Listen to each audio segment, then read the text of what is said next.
All right. Ready? Mm-hmm.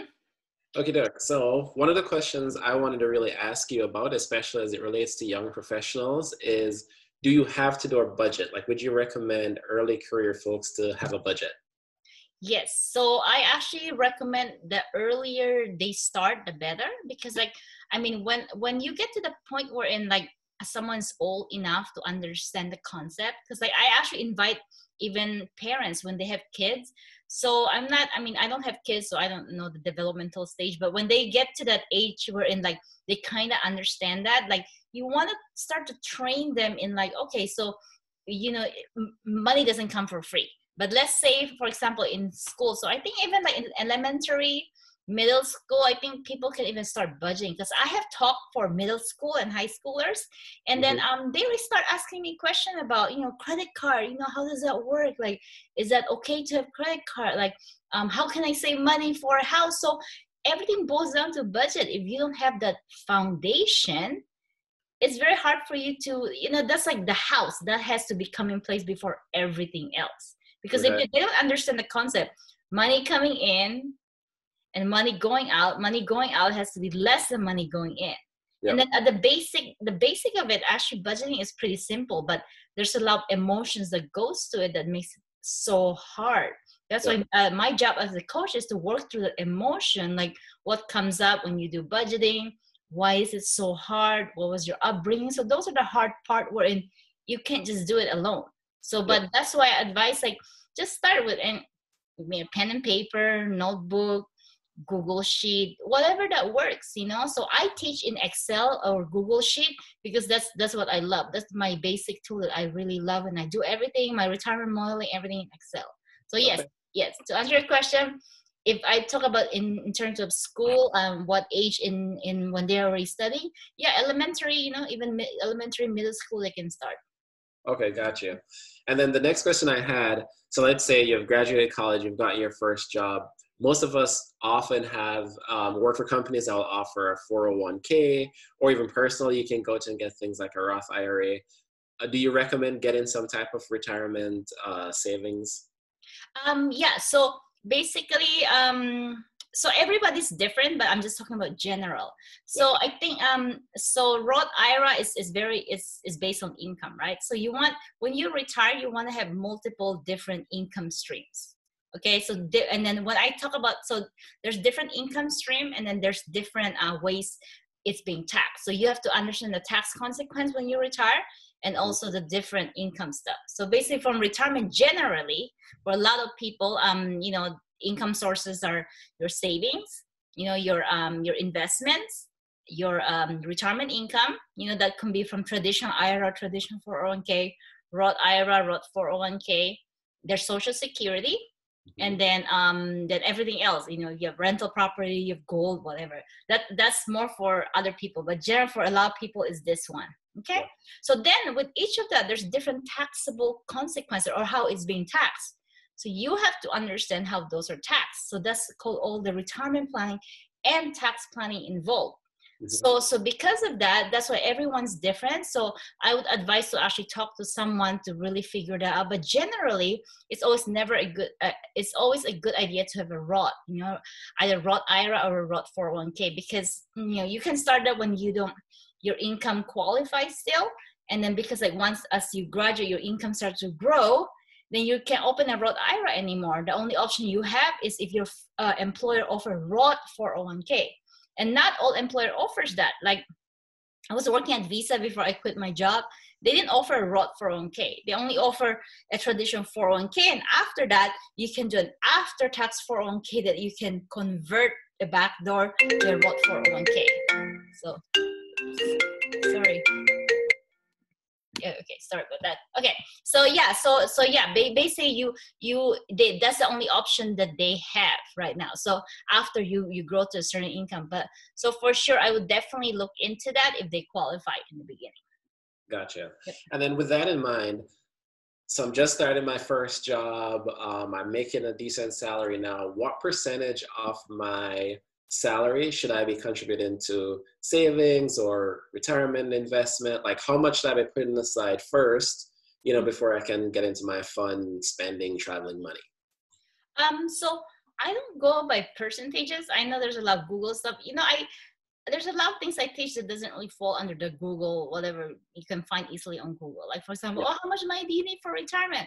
A lot of Google places say, oh, a certain percentage of your income, whatever. So I don't go by that. So in terms of you asking percentage, no, I don't go by that. I really go by what does your budget say. So it's like Mhm. if you're making this much money, so make sure you pay all your non-discretionary expenses, all your other bills, whatever, all your other budget, and then you have enough to save, for your emergency fund.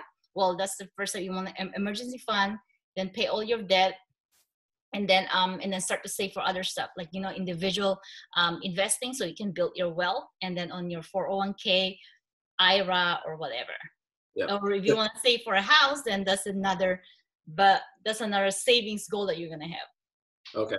So for you, the foundation is always going to be what's in your budget, and Yes, your budget is based off of what you want to accomplish. exactly. Yep, everything boils down to the budget. I'm going to keep repeating Very, that. very cool. Yep.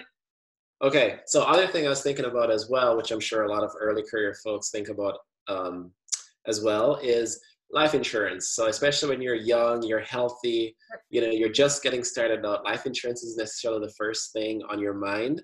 Is that something you recommend that you should get anyways? Should you delay it until later on in life? What's your recommendation?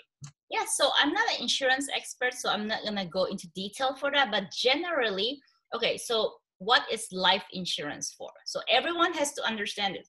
What is life insurance for? That's to insure a life, okay? So whose life? So if it's gonna be your life, it means that, okay, if you pass away, who is financially dependent on you? Okay, so okay, this is what I hate about the insurance industry, is because like when they try to sell you, they don't ask you this question. So I was really upset, like at one time when that was before I became a financial coach. I was just kind of talking around with other people, and this guy happens to be a CFP, certified financial planner, and then he also happens to sell whole life or insurance. Like they're into selling whole life insurance because they get so much commission. If you really read into it, the first few years, 80-90% of what you pay goes to their pocket, the insurance and the commission. Hmm. So it's like that's why I'm really so not into that. But I mean, there are benefits to it. Again, like first of all, you have to, who is financially dependent on you. So typically it's, your spouse who's probably not working. If you have kids, like what, I mean, that's what insurance is there. It's like, what if something happens to you? Yeah. How are you, they're going to be supported, right? So let's say you're the main breadwinner, everybody relies on you, you have a wife, and then you have, I don't know, maybe 2 kids, then yeah, that makes sense to have a life insurance. But do you need a whole life? Like I'm, because there's mostly 2 types of people who pro whole life and people against whole life. So I'm kind of more against whole life, but more like invest, like invest, buy term life and then invest the rest. So that's kind of where my philosophy goes. I mean, I'm sure there's a lot of different philosophies around that, but that's what I believe in, because term life is very cheap. You can buy really good term life to insure you for a high amount, and then it will, when something happens to you, then it will pay for your wife and your kids. So Hmm. that's my opinion. But so for me, right, I don't have kids. We don't plan to have kids. My partner is financially independent. So for me, there's no point for life insurance. And then like he was trying to sell me whole life insurance. And I was like, so I was trying to go with the flow. I was like, can you send me the financial analysis of the breakdown? If I pay, like, I mean, I was like, he was asking for like, I don't know, 10 grand a year or something like that. I'm like, where does that money go? Whatever. So I want to really see in spreadsheet form, because that's how I do my analysis. So finally he gave it to me. I was doing that. I was like, what if I invest the difference and stuff like that? Like I get so much more money. And then like they don't explain to you the time value of money. Yeah, right. Okay, 10,000, you add that, you can get maybe more than what you put in. But what about the time value of money? What if that grows over the other stuff? You can get a lot more money if you invest that. Even though I did a comparisons, like what if it's like, like conservative rate of return, 5%, I can still get a lot more if I invest it. Because me, like when I do investments, like like, because like we get into recession every 10 years. Yep. So there's a lot more green than red if you look at the market, right? So Yep. so in reality, the average is still pretty good. So for me, I'm just talking about my own Roth IRA. The past 10-15 years, I had averaged like 8% rate of return. So Nice. so yeah, I mean, I can get a lot more with that, and then just buy a term life insurance. So insurance has a purpose if there's a need for it. Hmm. Yeah, like car insurance. Yeah, of course. Well, by law, it is by Yeah.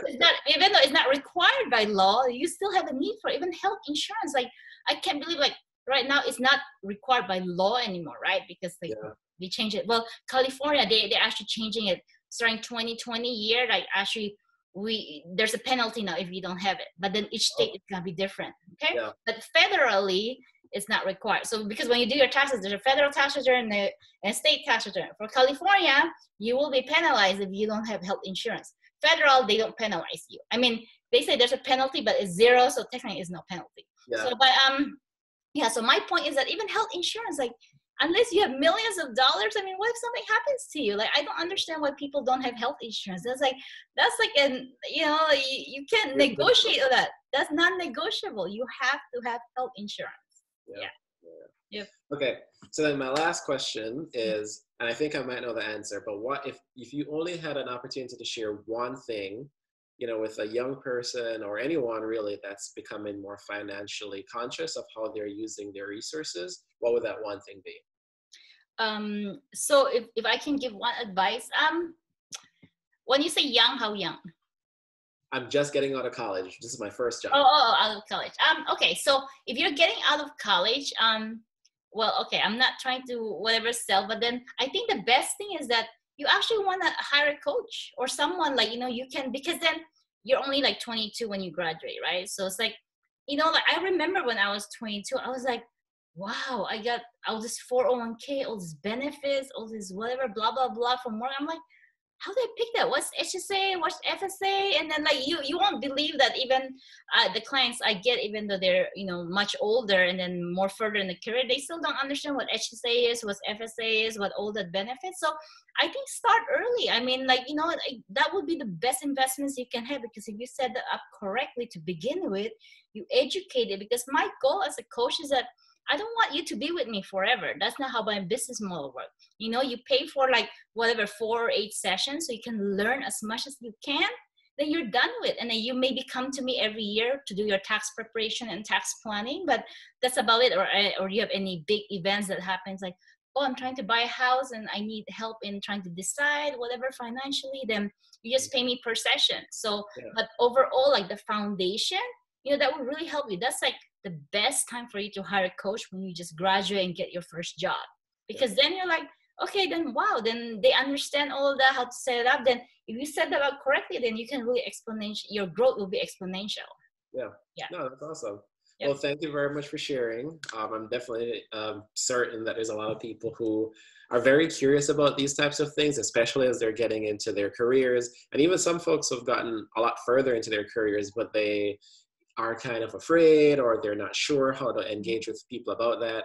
And then even though at work there's a lot of folks that can help, sometimes it's difficult because folks get really uncomfortable talking about how they're saving or how much they're making and things like that. So yeah, definitely appreciative that you took the time to share some of your experiences and recommendations today.